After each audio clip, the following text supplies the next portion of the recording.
Hi, Faisal. Hi, Shelley. Nice to be with you again. Yeah.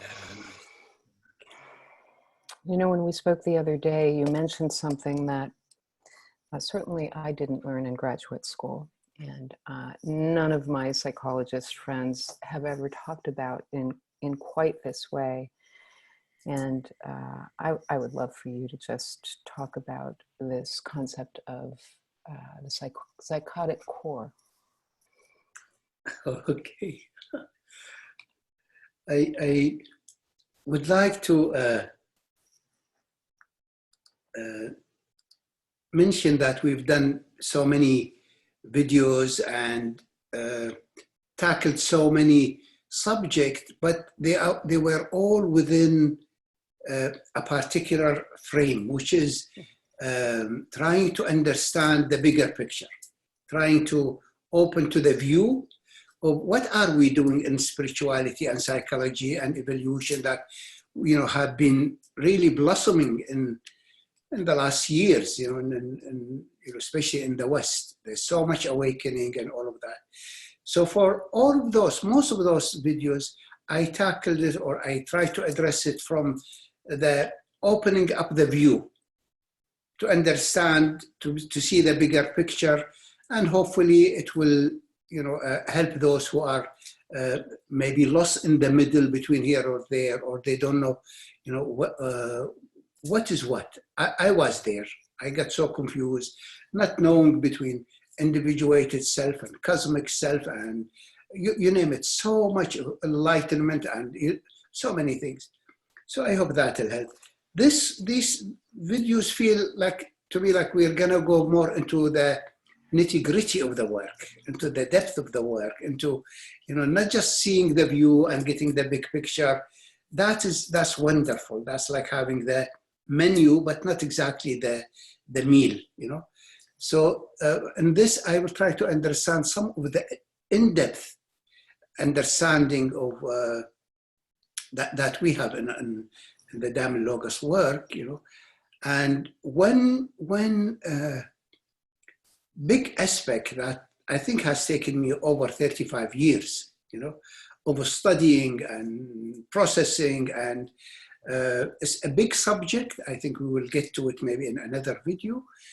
It's about an archetype existing in the human unconscious, and it's so powerful, it's so dominating the unconscious, thus the conscious, because most of the time humanity, maybe 75% are acting from their unconscious, but they think they are coming with their own conscious choices. It's usually determined by the unconscious. And this archetype that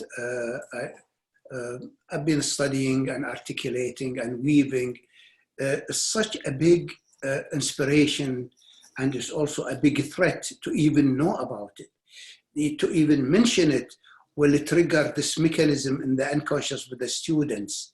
So I advise all the seekers who may be listening to those videos to be really very serious, to be really very mindful, because the mentioning of this mechanism might activate it.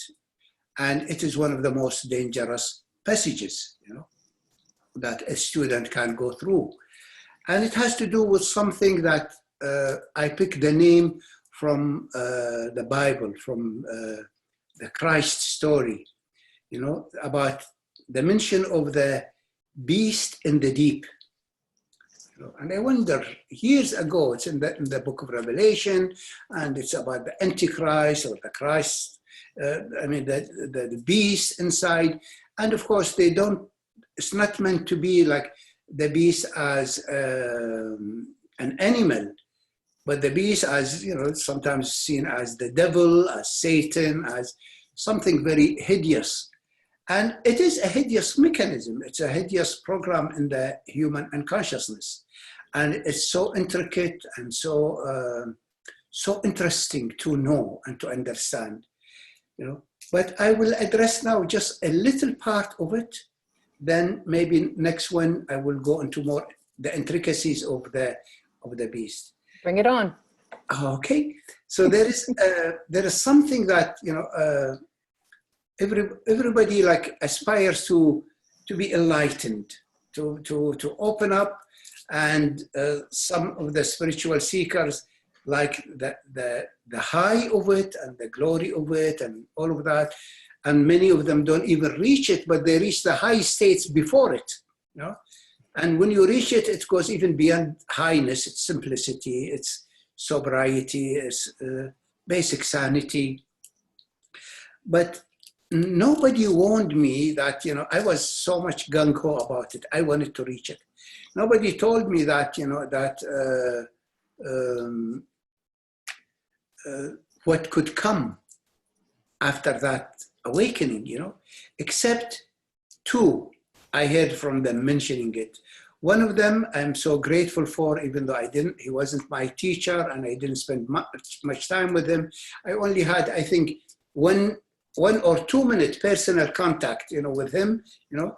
I just was with him, sitting with him 2 minutes or 3 minutes, and I received such a powerful transmission that went through so many layers within my system that it took me like 7 years as I deepened after the awakening. As I deepened, I could meet him in one layer after another. His being was so powerful, so rich, so meaningful, and I felt as if he was companion with me, even I didn't study with him. His name is E.J. Gold, you know. He's still alive, God bless him, may God give him health and long life and creativity. And he lives here in California, and he was a friend of Claudio Naranjo that I studied with him. And I remember he used to come to our groups, sat a group with Claudio. And one day he said, you know, enlightenment brings the ultimate nightmare. Yeah? And that's stuck in my mind, but I set it aside because I just wanted to be enlightened. Who cares about nightmares, you know? And after the awakening, the openness of that, as I said, being oriented toward embodiment, to be in the body, not just open my mind and feel the openness and the spaciousness and the bliss. I wanted to excavate all the programmings that were stored in my body, you know. So my body becomes natural again, normal again, and I can enjoy the enlightened field. I can enjoy the experience I had. This orientation coming from bioenergetics, coming from different approaches in therapy, helped me to constantly bring the absolute in my body. You know, not just I'm aware of it and all of that, but I notice that even though I may be aware of it, maybe I am in it, there are still areas within my system were not open, were not released, you know. And I noticed some areas, in fact, after the awakening, they became even more scared. You know, one of them, like we call it the Mobius, the solar plexus, and one of them, the perineum, in the lower centers there, you know. So I stayed with allowing the absolute to descend more and more and to excavate it. And one of the big things that happened during that unfoldment, not only I became more clearer about my old patterns, about my childhood memories, about my, you know, entanglement with my unconscious, about all the object relations that I had. Also, I began to enter spaces I had no clue about. You know, they were like Tibetan called bardo. You know, like enter a realm you don't even know about. I have no memory of being there. I have no understanding, no content. I had grief melting in my system that was not mine, because I know my grief. I cried it and melted and all of those things. And I get into terror, you know, like rings of terror going through my system, and not knowing what is that about. Am I in bardo, experiencing the human collective and all of that? Or is there something more than that? After some time, through guidance and through all of that, I had the insight and the realization that these domains that I was entering, this inner state that I was entering, they were not mine. I was releasing deep layers of merging with my mother structure, with my father's structure. I merged with their, especially mother, with her inner structure since I was in the womb, prenatal. So much of those programmings were installed in my solar plexus, in my perineum, in my nervous system, and they had content. They had her history, what happened to her, her own grief or fear or trauma, and the same thing with my father. So that was really great revelation, because recognizing that what's in my system is not all the time mine comforted my ego from freaking out and from intellectualizing it or trying to transcend it, because I could have escaped it, you know, and I could have cultivated another attitude about the experience, and I could have gone into a state, you know, I call crystallization.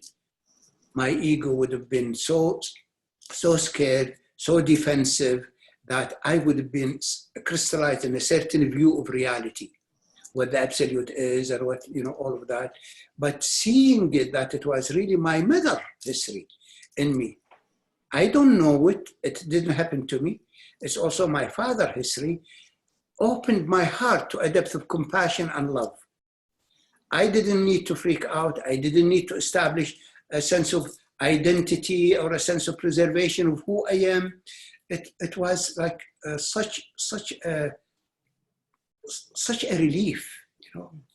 And nowadays, like also when I work with some of the people who gone deep in the absolute, I'm aware that after, you know, maybe few months or a year or two, the absolute frequency is such a high frequency. It goes deep in the system. In fact, it can go deep in the cells. It can even go into the DNA, and it can begin to unwind even the programming in the DNA. You know, there are so many armoring, so many blockages in our system that it will not release unless it is touched by the absolute. Because it's so deep, so pre-ego, the ego doesn't know about it, there is no history, there is no memories about it. It need the original state that we were in when the programming happened. You know? So when we were in the prenatal, we were in the absolute. Most babies are in the absolute. And as they develop the body, the nervous system, glandular system, muscles, it also get infused, not only by their soul state, nature, but also by the negative merging with the mother, you know. In fact, one of the deepest layers of the ego identity is the realization that what we call my ego or myself is really nothing but the shadow of my mother casted upon me. It's not even my ego. My ego may be something completely different, but the seed of my ego that is holding, you know, my structure is merged state with mother, is projective identification with her issues. You know, I merged with it, I became one with it. And when the absolute comes, it's so important to allow these layers to open up. And this is what I call the psychotic core. The psychotic core, the person enters into a realm they have no clue about. They could freak out. I know some people, when they get into this, they rush to take medication, antidepressant or, you know, anti-schizophrenic spaces, all of that. And what is really happening is the unfoldment of these deep, unknown patterns. They are there, but they can be known. The key also in all of this is what my teacher, Tartan Tuku, gave me the advice, a mantra that I really give to everyone. He said, relax, relax, and relax. Keep on relaxing, no matter what it is. All it means is a certain programming in your system is beginning to unwind. The content of it might not be pleasant. Maybe you will remember terror or abuse or pain or grief, or the psychotic core within you, which is the programming, the conditioning that is coming from parental or societal even, or even, what do they call it? Tribal, you know? Mm-hmm. Oh, yeah. Like, you know, that the one I know so much, like I've been dealing with typical, you know, and like I see it in the Middle East with the Shiite Muslims, they have something there, and with the Jewish, you know, community. I work with students, and when they really go deep in the in being in the truth, they encounter horrors, you know? And the horrors is about the Holocaust and about what happened. Maybe they were there reincarnational. Some of them were too old to be there. They were born, you know, at the time that was happening, so it didn't happen to them. Yeah. Yet it's been carried in the DNA, in the psyche, in the body of these cultures. You know, so sometimes it's also part of the psychotic core is merging with the cultural. You know, it might not be happening, but those layers will not be released unless the absolute is opened. So enlightenment can bring the ultimate nightmare. In fact, it does. It really does. You know, Faisal, it reminds me of the research in epigenetics now with Holocaust survivors and the, you know, second, third, and fourth generation, you know, that intergenerational pattern. And they have found that trauma is carried in the DNA. And it was about 2 years ago, I read that, you know, it was in mice, they were following it to 5 generations. Yes. And now, just a few months ago, I read that they're up to 17 generations that trauma is carried in the DNA of mice. Yes. Right, where they're shocking them with a scent at the same time, and then, you know, the 17th generation mouse smells that and reacts as if it's been in shock. And so I mean, I think that's probably similar to what you're talking about. Yes, yes, yes, yes. And of course, when it comes to, let's say, not to all the depth and intricacy of the psychotic core, because I remember Alexander Lowen, in bioenergetics, he said that even in the DNA memories, in our DNA memories when we were in the caves, still, whatever the fear, whatever happened is still there. That's all there. But at least on the level of this psychological field that we're dealing with, if we can be aware that when you go through realms that, especially after this state is open, realms that seem to be strange and you are attached to them, you don't let them go. You know, like I remember one of my students said, you know, I've seen it and I go back to it, and I see it, I go back to it, and I don't know what it is. To remember that this is mother. This is her unconscious, this is her inner representation within you, and there is attachment to it. You know? And deep inside, you know, at least we say there is an inner child, and the inner child is attached to mother, and they are all, I don't know, stories within our mind. They are representations in our structure, and but they are powerful. They rule our behavior. You know, so the child is attached to mother. You know, I remember when I was opening and beginning to see that, you know, as if my mother was beginning to dissolve the absolute. You know, I couldn't take that. I'd rather I die. So I went through many ego deaths, you know, but no, I wouldn't let her die. I'll die. She's not allowed to die, you know. Even though I realize it's an image, but my unconscious thinks the image is real. It takes the image to be reality, you know. So if we can awaken to our attachment, and if we also can honor that this inner child or this inner attachment is so powerful, so strong, so real, and that it is supported by an inner force within us. And this inner force is exactly what I call the beast. The beast knows our deepest wanting and our deepest attachment and offers it to us. You want mother? Here is mother. Keep her, you know. And when you reach the absolute and you keep this programming within it, the disaster is that you become that programming, worse than it happened in childhood. You become crystallized in a limited identity, you think it's you, and crystallized in a structure that represents mother and father. And in you know, I think in Sufis, they call it Hasnamus state.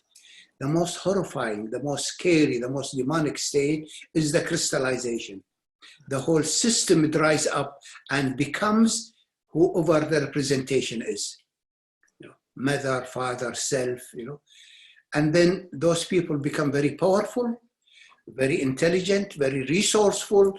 I mean, you really admire their enlightened perspective, but it is warped. It is absolutely warped. And in it, the beast is really fighting the absolute in a subtle way. And by time, I've seen many of them fall from it and fighting more than the absolute, fighting the point of light. The absolute feels very wounded, very betrayed by the soul, individuated soul, by the point of light, and by the absolute. So there is a whole story there that perpetuates this union between child and mother, and that the absolute begin to dissolve it, you know, and then we fight the absolute, and it can lead to all kinds of dangers. Even though enlightenment is wonderful and awakening is wonderful, but it needs taming of the bull. Zen, they call it taming of the bull. You find the force, you tame it. You know, and taming it by surrendering to it, not by cultivating power. Power is an enemy.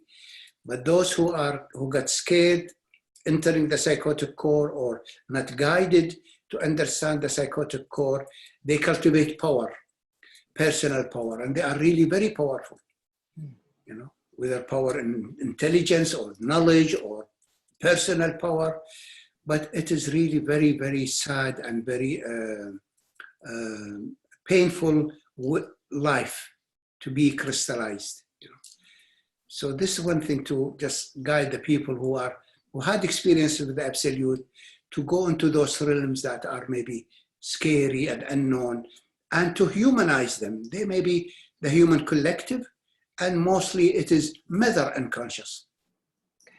Mother, father unconscious, the family situation. And that allows the absolute to descend in the heart, allow the absolute descent in the solar plexus, and all the way to the pelvic floor. Because you know that these images begin to dissolve, and it's okay. You are only dissolving the image of mother and the image of the inner child, and then there is just the freshness and the newness of who you are. Mm-hmm. But these are some of the dangers of this, you know, this journey that, you know, I wish I knew, you know.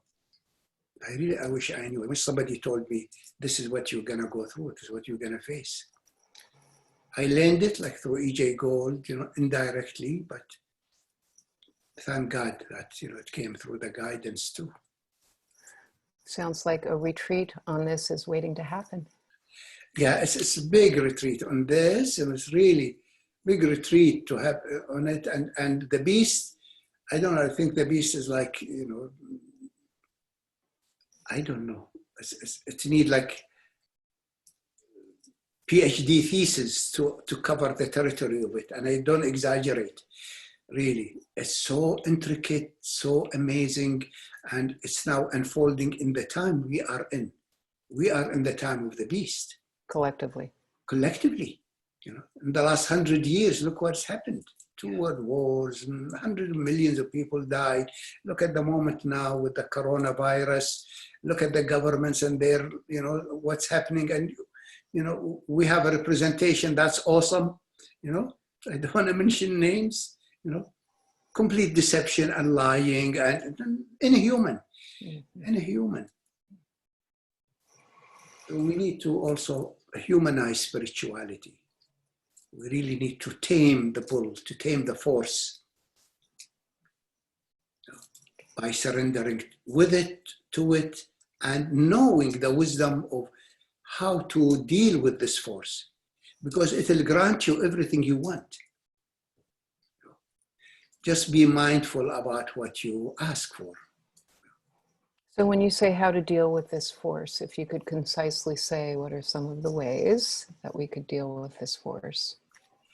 Is the willingness, for example, to allow it to descend in the body, Okay. not just to go into it, not just to enjoy the vastness and illumination, all of it, but to really be willing to go into the nitty-gritty that one is not willing to face, including so much stuff in the unconscious that need to be revealed, and these, this representation, mother, father, and the ultimate temptation is self. We as a race, as human beings, are obsessed with self. Really, there's, show me somebody who doesn't have this obsession, I'll bow to them. We're obsessed with self. And the beast says, okay, you want self, here is self, I'll preserve your identity, your ego identity, and makes the person believe that's who they are, including, I really want to emphasize, including some sneaky identities, like the 5 in the Enneagram and the 9 in the Enneagram. The 5 is denial of an identity. That there is no identity, there is no self, So the beast grant this identity of no identity, denial of identity, grants is the absolute. Say, here is the absolute, be in the absolute, deny the identity of a self. Then they get crystallized in the identity of no identity, that only the absolute is there. Then they bypass or trespass the individuated soul, this unique being that comes and goes, reincarnate, evolves, develop karma, good karma, bad karma, this part that's evolving with the universe, and we are evolving the universe. And they cultivate, some of the ideas, as I mentioned before, that the absolute is doing it, the being is doing it, God is doing it, So what are we? Either are victims because God is doing it, So if I am miserable because God is doing it, I'm a victim, It perpetuates all kind of weirdness, Yeah. The victim, and it perpetuates justification for the atrocity that is here, Like God is doing it, God is telling me to go and blast, Iraq and kill the Afghans, call them Taliban and kill them, So it leads to all kind of things that, we've seen it during history, the history of Muslims and Christians and Jews, never-ending battles in the name of the same God, and each one thinking they are fighting for God, and they don't leave God alone. They don't look at themselves, They're fighting for their own beliefs, for their own greed, for their own distortions, So if we don't take that sense that we matter, we as the souls matter, and we are not ruled by the absolute the way we think we are. The absolute mirrors back to us what we put in it. Whoever lives by the sword shall die by the sword. The absolute doesn't conspire to have me killed by the sword because it want to experience being killed by the sword. It has no impulses like that. It's pure, But if I activate it by killing, it'll mirror back my activity to me and I'll be killed.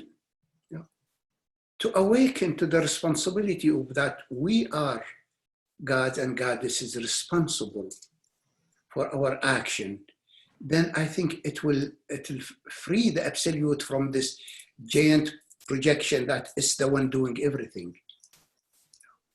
Yes, it's the force, and may the force be with you, as Obi-Wan Kenobi said in Star Wars, Mm-hmm. and to know how to use it. It's the same like our mind. Mhm. I could use my mind to produce creative thinking, visionary, poetry, music, or I can use my mind to produce, I mean, you've seen it now, those politicians and those people that are so ugly ruling the world, producing so much deception, inhumanness, So their mind is so warped. It's so how we warp our mind, we can also use the absolute that way. It's the cosmic mind.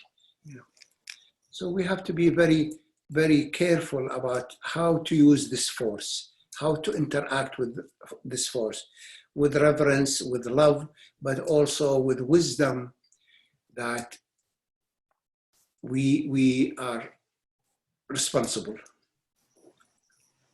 I hope I answered the question. Yeah, it's beautiful. Thank you. Thank you, Faisal.